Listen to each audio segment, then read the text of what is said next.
So good Hey. afternoon. We're just waiting a couple more minutes while everybody joins us. This is our first session on task-based learning.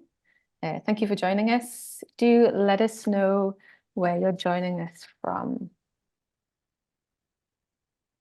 I'm just wondering, Ruth, whether the chat has been disactivated or whether it's the Q&A. No. It's activated. It was a Q&A before, but that's been fixed. Great. Let me check. Hmm.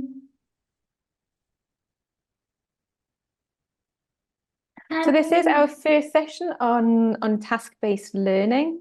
Is it completely new for you, or have you played around a little bit with this method already? This first session is very much going to be an introductory session to task-based learning. I think it's going to be very useful. Um, I mean, at least I hope, because I mean, for some people will be just deepening into what they already do, and for other people will be something completely new, which is also very exciting. Oh, now people are contributing to the chat. Trista, Worcestershire, Rome. Lovely. There are loads of places. China. Someone is joining us from China. Fantastic.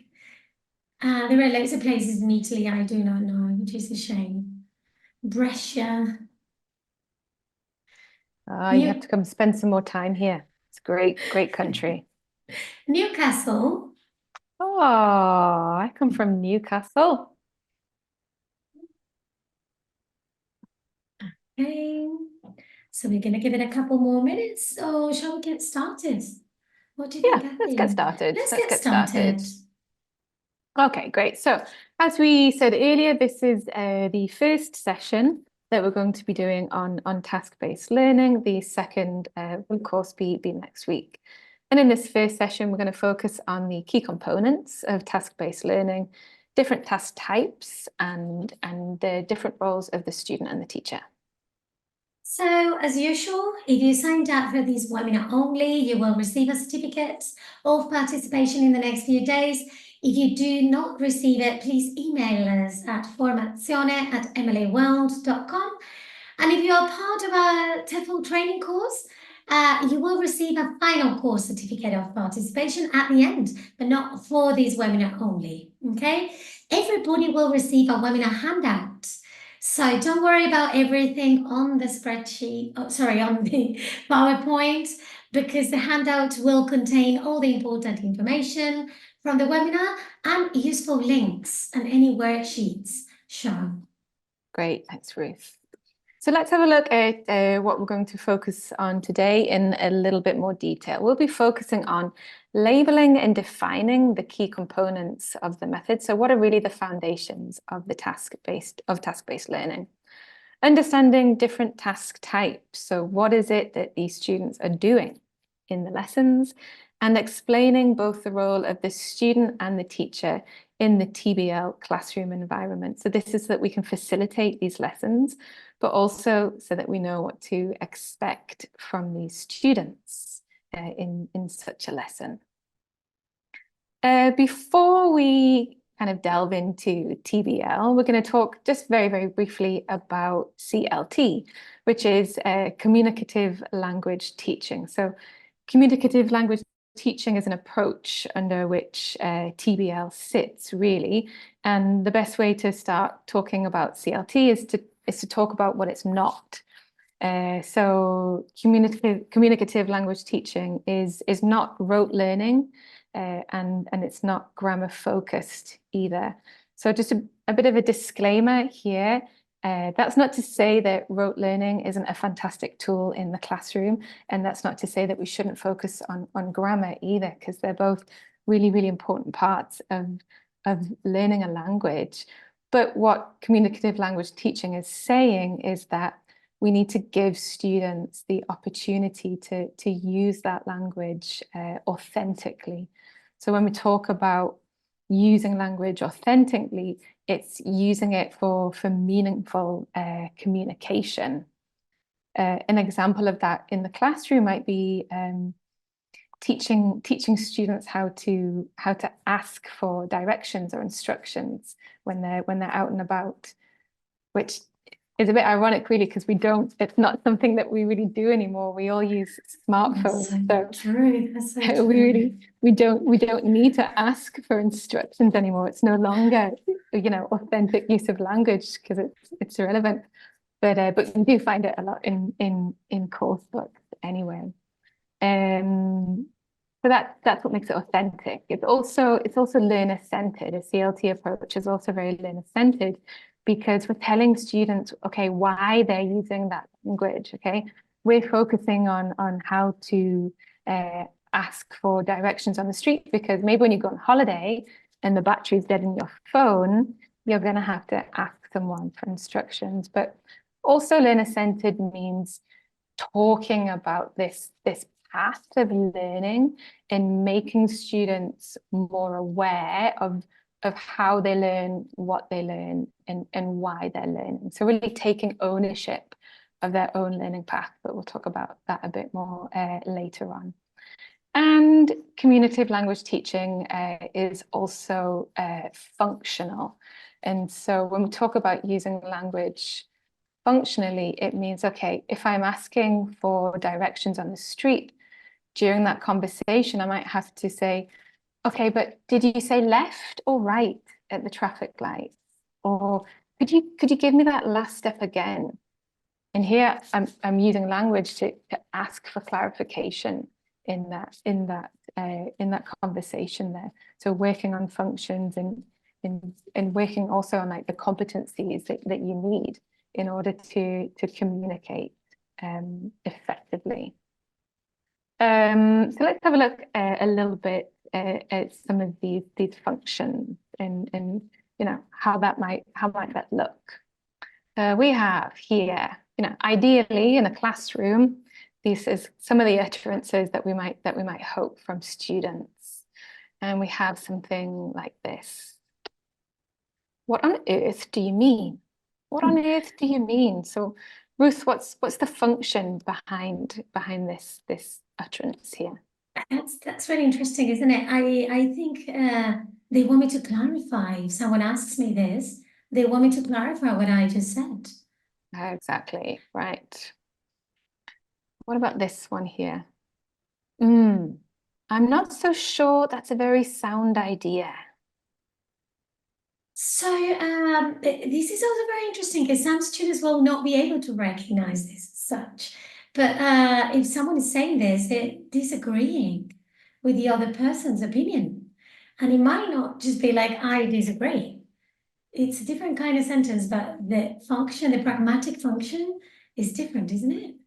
Yeah, exactly. And this is the kind of language that we're trying to foster in our students. And wouldn't we love it if the students were using these types of things more than just, the same old, I disagree, exactly.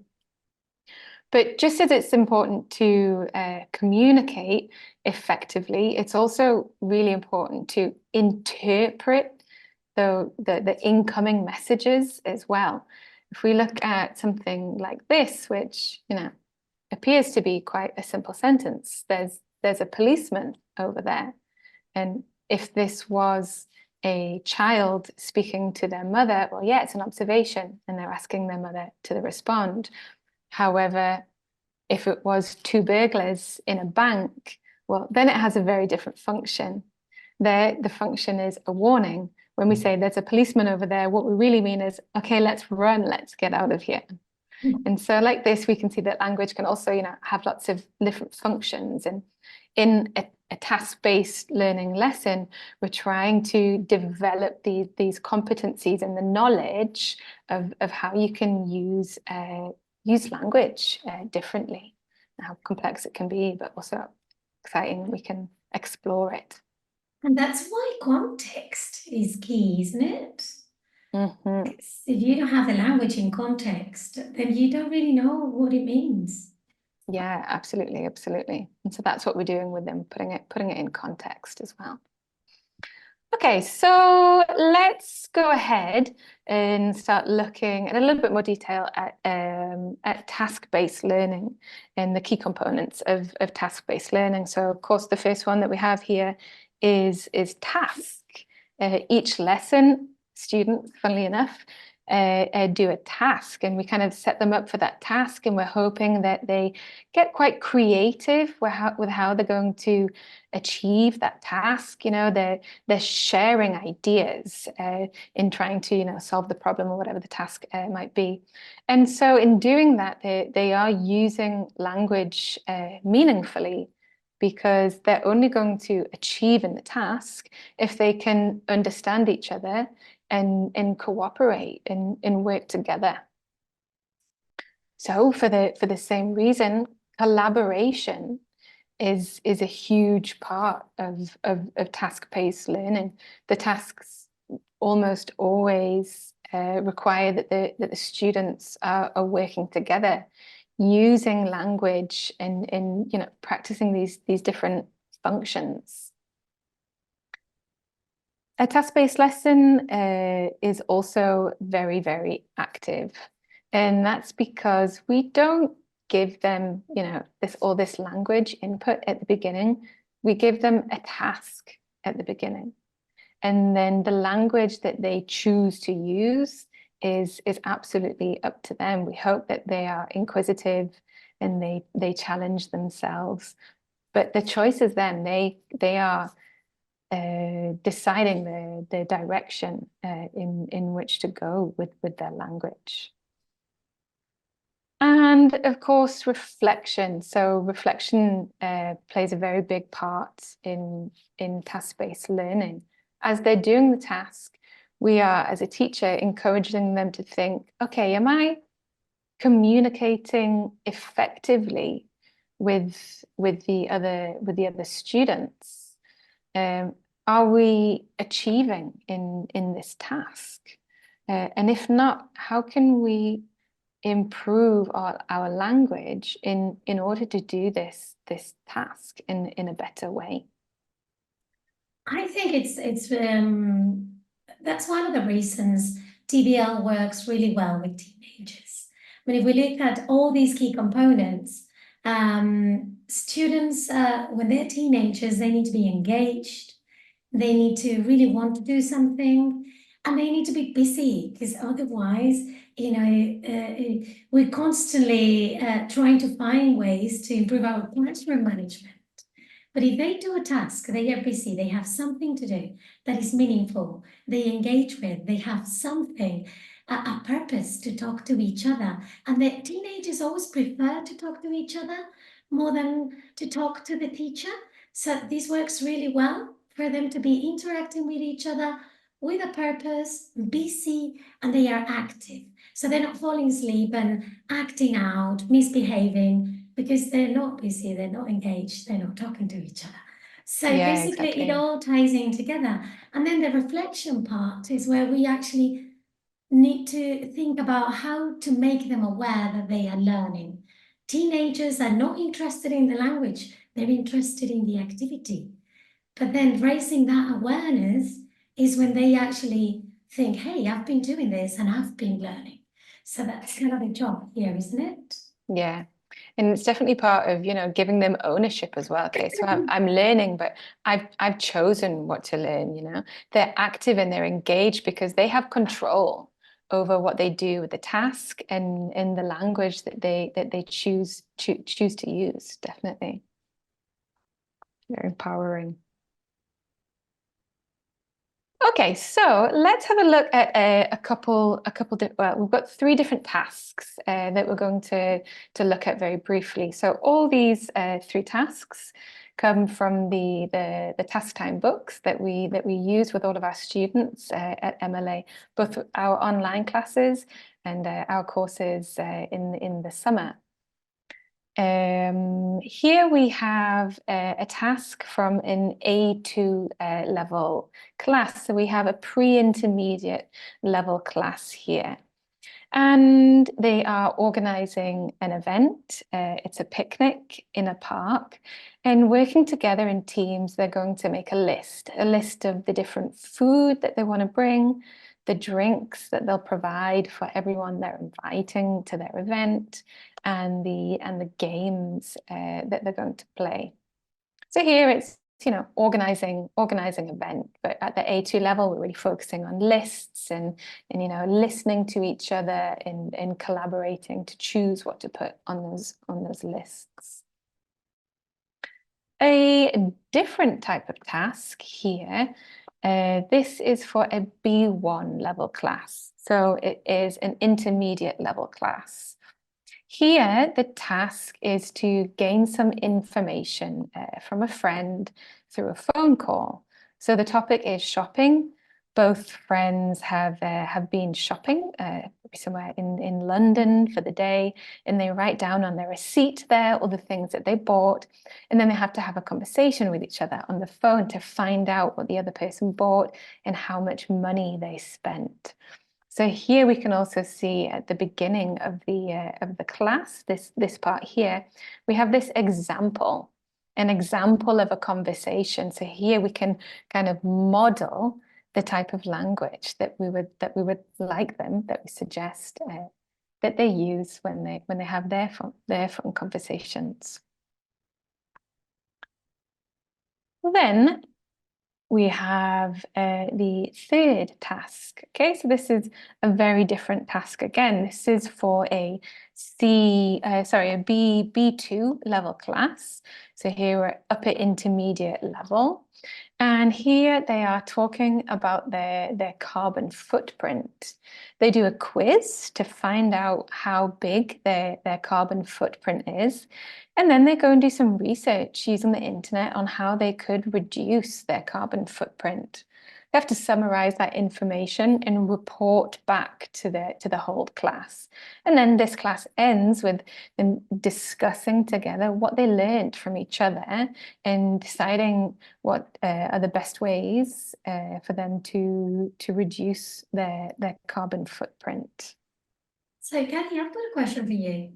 So, do you think these tasks can be adapted to different levels, or are they very strictly orientated to just one level? I think most tasks can be adapted to all different levels because we can push students to use more language, or we can help them find ways of expressing themselves by moving around and using the language that they have, however limited that might be. Sounds good. Can you go back to the other task, the conversation, please? Like, for example, in the model, would you say that is a good idea to give them language that, has a pragmatic function, that is like what the example you showed us before? What on earth do you mean? Like Yeah, that sort of definitely. language. Do you think that motivates the students? Absolutely, because that's the language that we want them, that they want to learn, a lot about when we think about like an authentic task, if we're working with teenagers, okay, so what type of language do they want to use outside the classroom? They want to be talking with other teenagers, they want to be using slang. And so if we can introduce these little phrases and stuff like that, that engages them and it interests them, and it's very likely that if they see it in the model and they're like, okay, how can I use that? How can I try to put that into my conversation?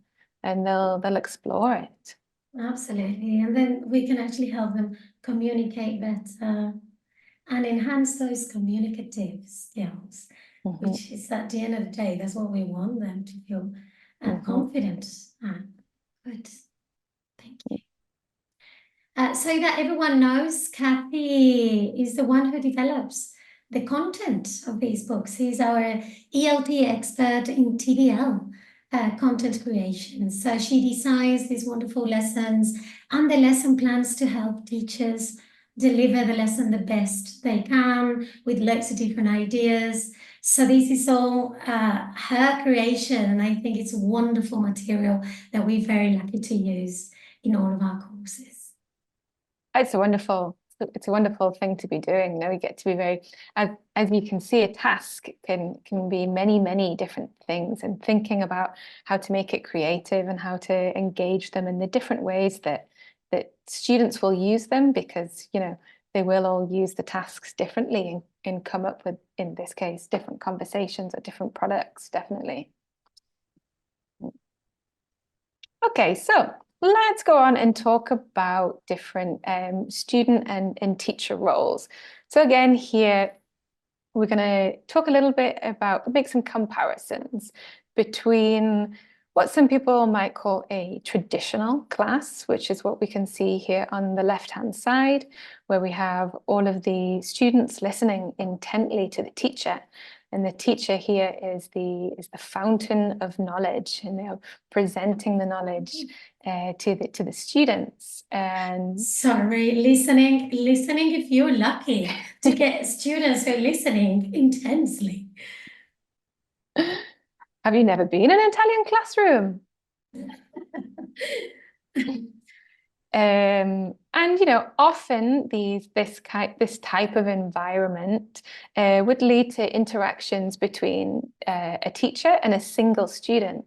So the teacher asks a student a question, the student responds to that question, and often there might be a very strict kind of correct or incorrect answer to that question. So it doesn't lead for much exploration of language, and it doesn't really involve the other students in the classroom during that moment in the class. And then on the right-hand side, we have a depiction of what a task-based learning lesson will look like. So here we have the teacher cheering for joy, and she's cheering for joy as all of her students talk to each other in English. And maybe they are sharing ideas, maybe they are disagreeing, maybe they are trying to solve a problem. And there is a lot more of a student talking time. Yes, that is what we're looking for. You know, an ideal task-based learning lesson, the teacher can save their voice and leave all of the talking time to the students. And so in the task-based learning lesson, that's what we want from students. We want them to be negotiating meaning together, sharing ideas, peer learning, because as they're doing these tasks, one student might say something really cool or use a certain phrase, and another student says, right, okay, that was really interesting. Okay, I want to use similar language to that other student. In this way, they're learning from each other as well.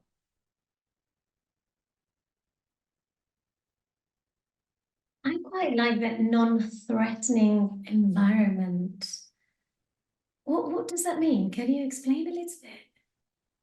That it's so much easier for students to explore language with their peers, and they're much more likely to take risks with what they say with their peers. They're much more likely to ask a peer what something means if they don't understand, rather than the teacher, or rather than saying something in front of the whole class with the eyes of their whole class. And so it's okay to make mistakes with 2-3 friends, and it's okay to ask what something means. Why do we want students to take risks, Kathy? Why do we want them to take risks? Because you learn from mistakes, and taking risks means trying something new, trying something out, seeing if it works, seeing if it doesn't work. It means going outside of your comfort zone. And so, as we said before, a task can be used with lots of different levels, but it's also quite easy for students to stay just in their comfort zone and just use really easy language in order to achieve a task. So we're challenging them to take risks and use more daring language, and they'll do that when they're working with peers or in small groups. Okay, so let's have a look in a little bit more detail at the student role. And so we have broken it up into kind of four components that make a hopefully easily rememberable little acronym. The first is reflection. These are the types of questions that students should be asking themselves during these lessons. So, am I communicating effectively?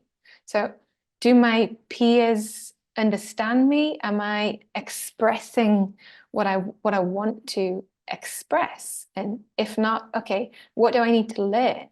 What do I need to change? What do I need to try? Authenticity. So why are we doing this task, and how can I transfer it to, how can I transfer what I'm learning to my life, to my real life, to what I'm doing outside of the classroom? That's so important for a teenager as well. Yeah, that's what engages them. Collaboration. So are we working well as a team? And if not, why do we need to change? Because really, language is just a tool for collaboration, for communication. And engagement. So what am I learning? How can I apply this? And when I'm engaged, it makes it memorable, and I'm going to remember what I've learned in that lesson. I think all these points make it memorable. If I know why I'm doing it, if I'm doing it with others, so there's that social part that is also very important for teenagers. And I can transfer it to my life. It is meaningful. And then I can make sure that I am actually communicating, and I can check with my peers whether I'm being understood or not. That's what's going to make it memorable, definitely. Mhm. Mhm. Exactly. So if the student's role is all about the race, what about the teacher's role? So the teacher's role, therefore, is of course the race car. And so that's how we have organized this one, little acronym for you there. The students are the race, the teachers are the race car. And we'll go through, what these different things mean. So resource is the first one. How is the teacher a resource?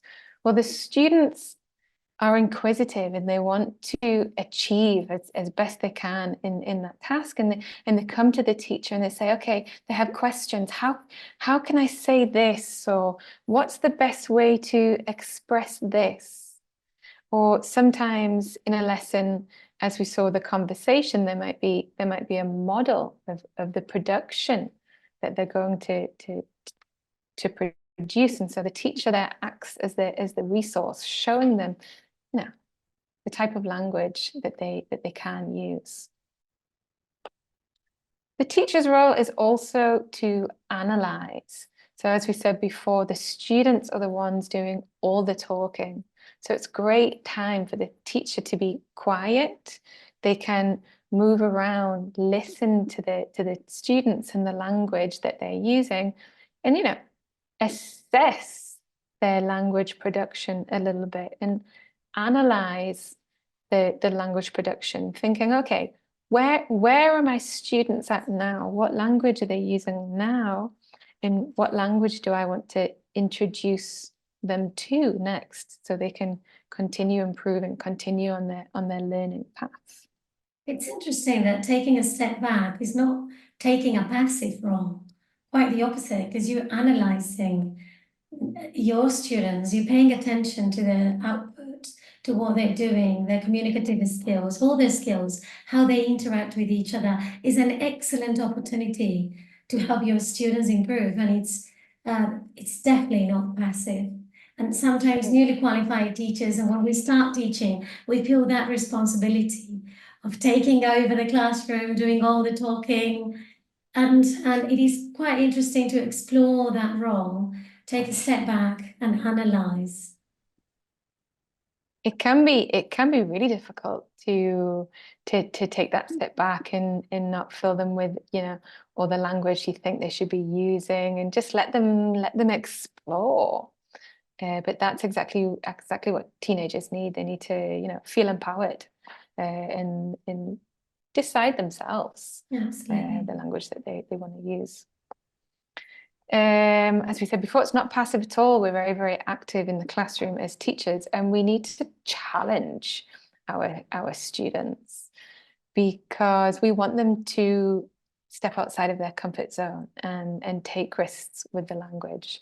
So if we take a task such as selling a phone, maybe we say, okay, I'm going to put you're in your groups, and you're going to talk about, all the best features of a phone, and then you're going to try and sell it to me, and I'm going to, decide which phone is the best.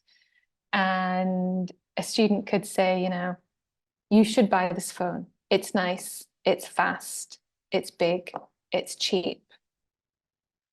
But that's not that's not challenge them to use really, really interesting language. So we want to push them to use something else. We want them to say things like, it's brand new, it's state of the art. And this is how we can challenge them to use a different language.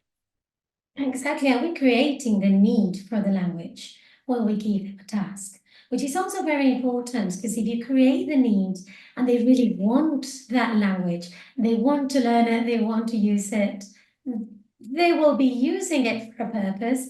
Therefore, they're more likely to remember it. Mm-hmm. Mm-hmm. And that goes really hand in hand with engaging, because we want them to be engaged, but we have to engage them in the task. So how can we engage them in this task? You might say to them, you might come in and you say, guys, you know what? I broke my phone this morning. I broke my phone and I'm just so out of touch. I don't know what phone I should buy now. Elicit some ideas from them, and then they go away and they research the different phones, and they come back and they each have to persuade you which phone you should buy. Another way that you might engage the students is to tell them why they're doing it. Okay, you're talking persuasively. You have to try and sell me a phone. Why are we practicing talking persuasively? How's that going to help you outside of the classroom? So, explicitly telling them why they're doing the task can also engage them in the task. It's so easy for a teacher to know why and not communicate to the students why they're learning the language, because we know why, so we sometimes forget. And they really want to know why they're doing things, especially teenagers. Yeah, and we don't need to hide it. We're in a classroom, we're doing a task. Let's just be explicit about why we're doing that. We don't need to hide it or make it into a game, or make them think they're not learning in some way. Let's talk about learning and the learning path. Clarify. So it's a teacher's role to clarify as they're moving around, as we are moving around as teachers, and we can give them some suggestions, we can give them some input, we can tell them why it's best to say it one way and not another, and tell them why. And they're going to come and ask for clarification. Okay, well, I wanted to say it this way, but then that person didn't understand me, and why is that? So we give them clarification. And reflect. So when we talk about this learning path that the students are on, we want to empower them to think about how they're learning, what they're learning, and why they're learning, like we said earlier. So a big part of that is helping them to reflect, and that might be asking them, okay, what did you find difficult today? And what do you want to improve? Or what did you do really, really well today? And how did you do that well with language? Or it might be that in this reflection, we have student A who is here on the this is the learning path, or maybe it's steps. And we have student A who's here, and in their reflection, they said, okay, well, student B said this thing, and it was really, really great. And they expressed themselves in this great way. And I'm here, but student B's here. So what student A is realizing is that there's this difference, there's this gap between what they can do now and what they want to be able to do, because they're reflected on that. And so they've noticed this gap, and that's the next step that they want to take. And so they can improve and they can continue on their learning path. That's a motivation, definitely. I'm not sure I understood the adapt part. Did we talk about that? Adapt. Thank you. Yes. No, Adapt. Because we have this task and we might think, okay, so the task is to sell a phone, okay? And we're like, okay, so the students are going to come in and they're going to use all this persuasive language, and we're going to talk about how to be persuasive and give great presentations. But maybe they take it in a completely different way. And maybe they start looking at all this really, really technical language. They're doing research and they're looking at all this fab technical language. And that's the way they've decided to go with it. And that's their learning path. That's the choice they've made. So we have to adapt to that. We have to say, this is the task, but how are my students going to interact with that? And what are they going to do with it? It's a reactive teaching, isn't it? Mm. We're reacting to what's happening in the classroom, which I think is very important in TBL, because there's going to be a lot of output. So we deal with the students' output, and sometimes I find it surprising what my students are capable of. Yeah, definitely. Great. So that brings us to the end of this first session on task-based learning, and we'd like to leave you with some questions, some kind of thoughts, just to get you thinking about some of the things that we have discussed today, and kind of how that fits into your own ideas about teaching. So we have the first question here. How might collaborative learning enhance language acquisition compared to individually focused approaches? Why don't you type up your answers, your thoughts in the chat? We'll love to hear what you think. So how might collaborative learning enhance language acquisition compared to individually focused approaches? What do you think? Let us know. We can continue with the next question maybe, but please don't be shy. Don't be shy. Type up your comments in the chat. I will try and implement it in a conversation here. More creative. Elena sends more creative. Collaborative learning is more creative. What do you think of that, Kathy? Yeah, definitely. Because I can learn more if I hear another opinion and other inputs. Very nice. Gives learners a chance to practice their speaking and retain vocabulary better. Absolutely. And the opinion, I mean, what Stefania just said about I hear another opinion, another input, that's critical thinking being activated there as well. So it's not only what I think, I grow and I communicate with other people's opinions as well. Ooh, we've got more things. Practice pronunciation in a safe environment with others. Through collaborative learning, students will get to meet the new people, new ideas, and also share the thoughts they can improve in critical thinking as well. They can also improve their learning by sharing their knowledge. Collaborative learning is closer to what actually happens in real life, throughout your life. Absolutely. They are more involved in what they are doing and learning, engaging. Absolutely. It's more practical and more realistic and more useful for the future. Definitely. Yes. Students can practice practical speaking and prepare for real-world interactions. Definitely, authenticity is exactly what you were pointing out earlier. What are they going to be transparent to their real lives? So important. Um, Useful in life. Students feel more at ease if they work in pairs. They Mhm. feel they're not evaluated, they're not assessed, they're not being judged, I would say, Silva. Definitely. At the same time, they can learn from each other. And all skills are involved, which is very interesting as well. The function of the language is communication. So communicating with other people will help acquire the language in context and test our ability to reply.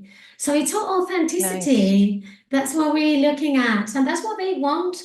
That's what teenagers want. They always complain about being in class and everything being useless. So true, so true. So we have to Yeah. kind of guide them to realize why it's useful and how they can apply it. I think it's easier when you teach a language, isn't it? Because it must be useful. I think it's probably harder for teachers of physics. Do let us know if there are any physics teachers out there. Let us know how you show them the real world application. We've got an interesting question here. How can we avoid or limit their use of their mother tongue, their L1, instead of English? Yeah, that's a great question. And it is one of the big hurdles, especially when we don't have like a bilingual or multilingual classroom. And with teenagers, it's really about showing them the missed opportunity when they're not communicating with each other in the target language, which in this case is English. And so it might be that when you go around, you see two students and you can see that they're disagreeing with each other, but they're speaking in their mother tongue. And so you can say, okay, well, I can see that you're disagreeing, and maybe what you want to say is, no, no way, no way. And that's a phrase They that love they it. want to learn. They would love to know how to use that, but unless they use the teacher as a resource, then they're not going to get that input. Or you can say, okay, so we're practicing thinking. We're practicing thinking in that second language as well, so that when you go abroad or when you're on holiday or when you meet new people, you're able to respond fluently because that's what we're practicing here. Don't you want to be able to respond quickly and naturally when you have that conversation? So practice it here in this safe place. And so again, it's this ownership and saying, okay, this is your learning path and how far are you going to go with it? They need Would you to like to add want to anything to do that, it. Ruth? Yeah, they need to want to do it. I think you put it really well. I think there are other techniques as well. Tina, we have done lots of different webinars. We've done webinars on how to overcome the challenges of pair work, group work in monolingual classes. And so I would like to invite you to try and find those webinars on YouTube because there are very interesting tips and ideas.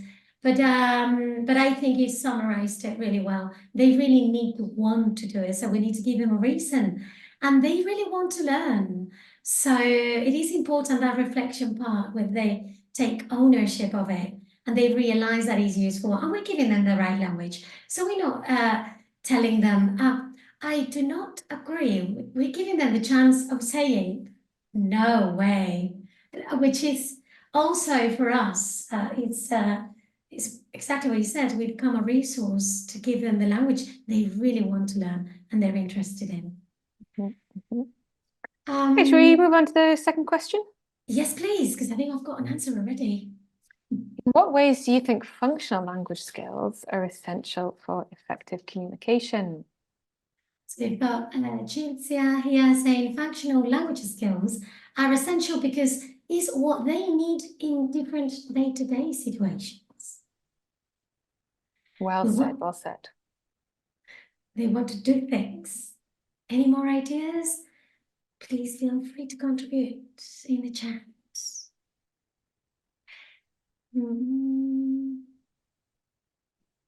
As far as Q2, I don't know if I understand that.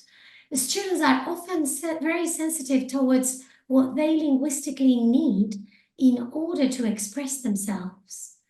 That I'm not sure, Francesca, if what you're trying to say, please correct me if I'm wrong, is that they feel they need the linguistics, they need the grammar to be able to express themselves? Is that what you mean? That they are sensitive towards that?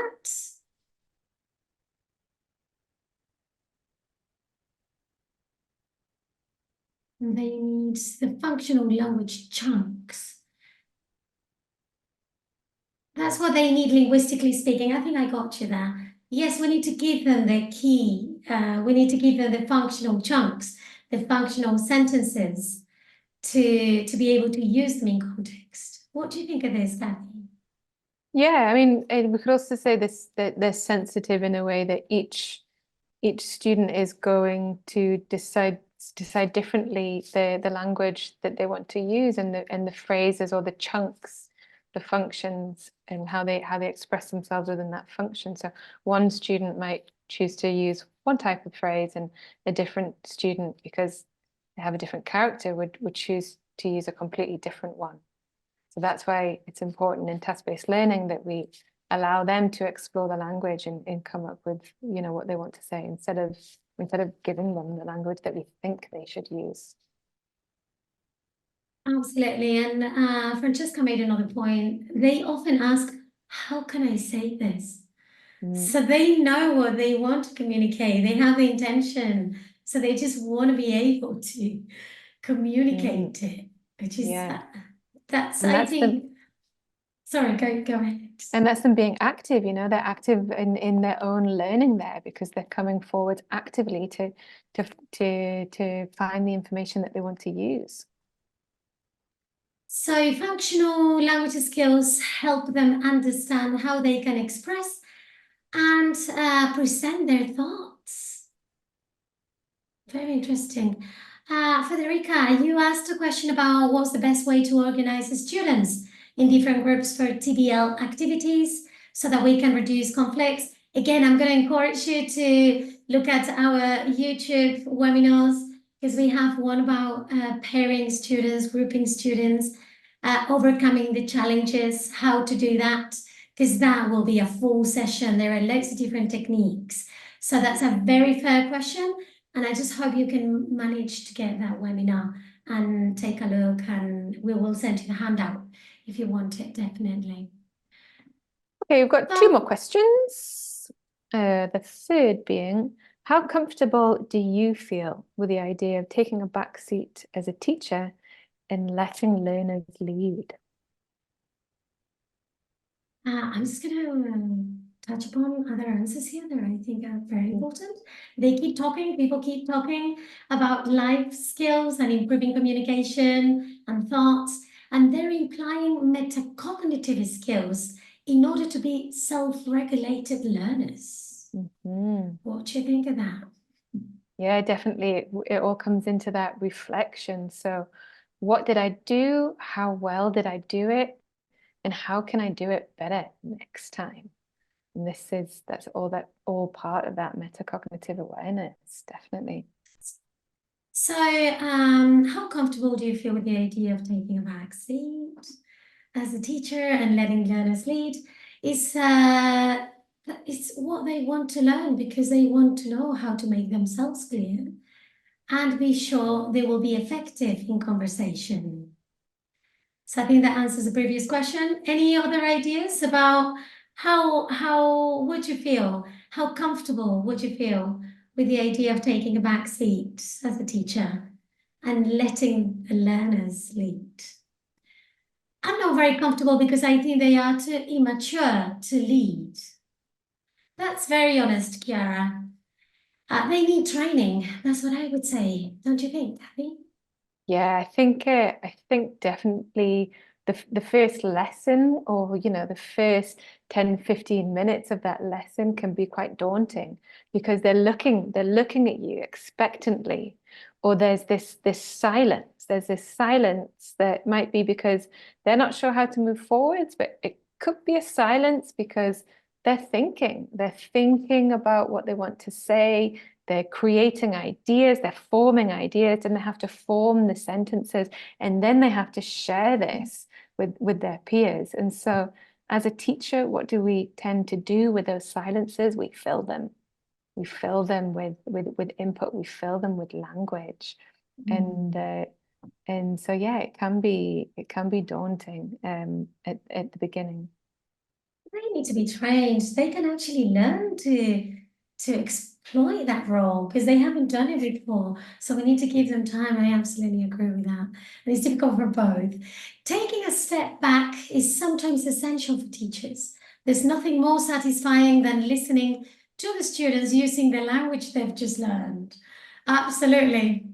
As teachers, we need to remember that the more we speak, the less the students speak. Sometimes we keep talking in order to cover their silence.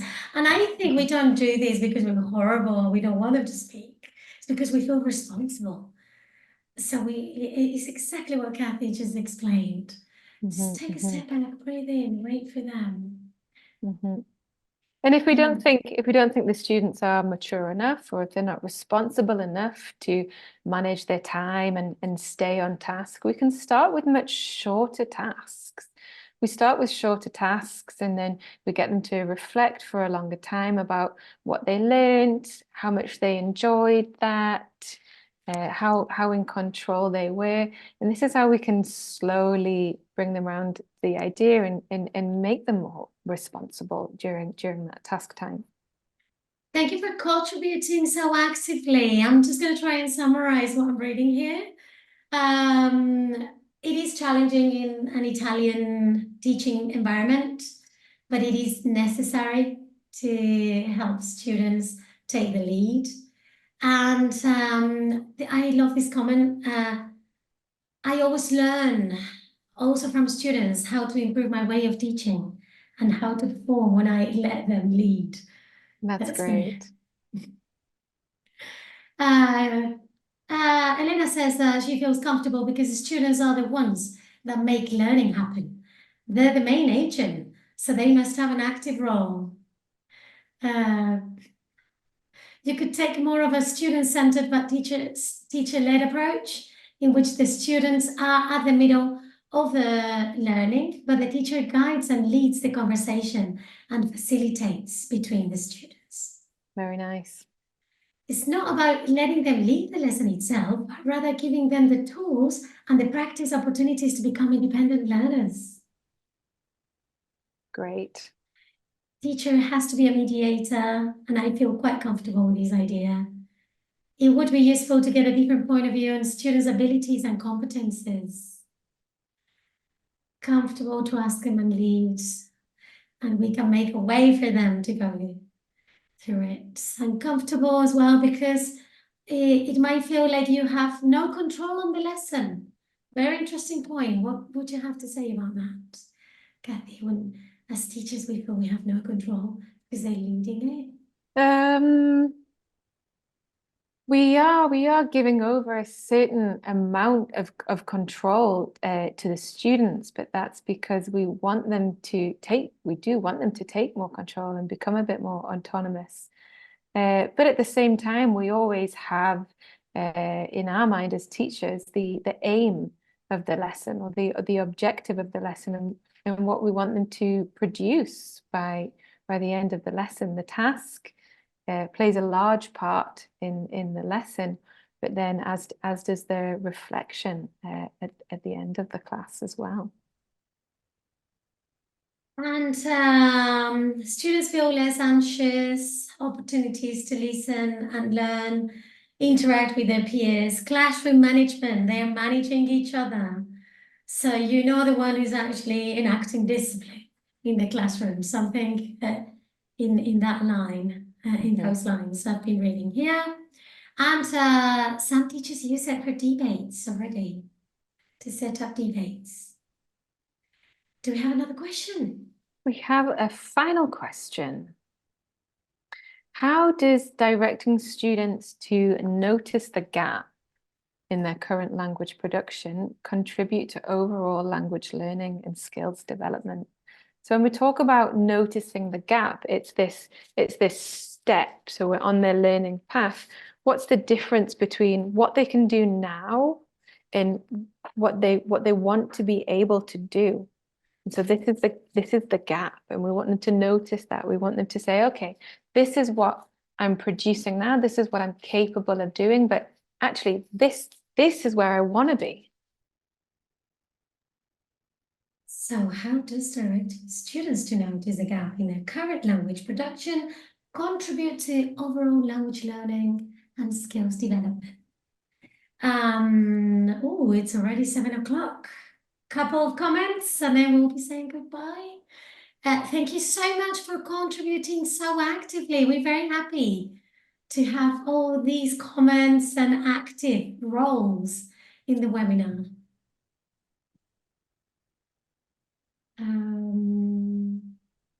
I think we're going to leave you with these questions for you to reflect and think about. Is that all right, Kathy? That sounds great. Yes. Lovely. So we've come to an end and just want to say thank you very much. Thank you, Catherine, for doing this, putting this together for us and summarizing the key components and principles of TBL. Thank you everyone for joining us, and thank you for your help in this, Ruth. And well, you will receive a certificate of participation by email soon if you only signed up for this webinar. Okay, if you do not receive it, please contact us at formazionemlaworld.com.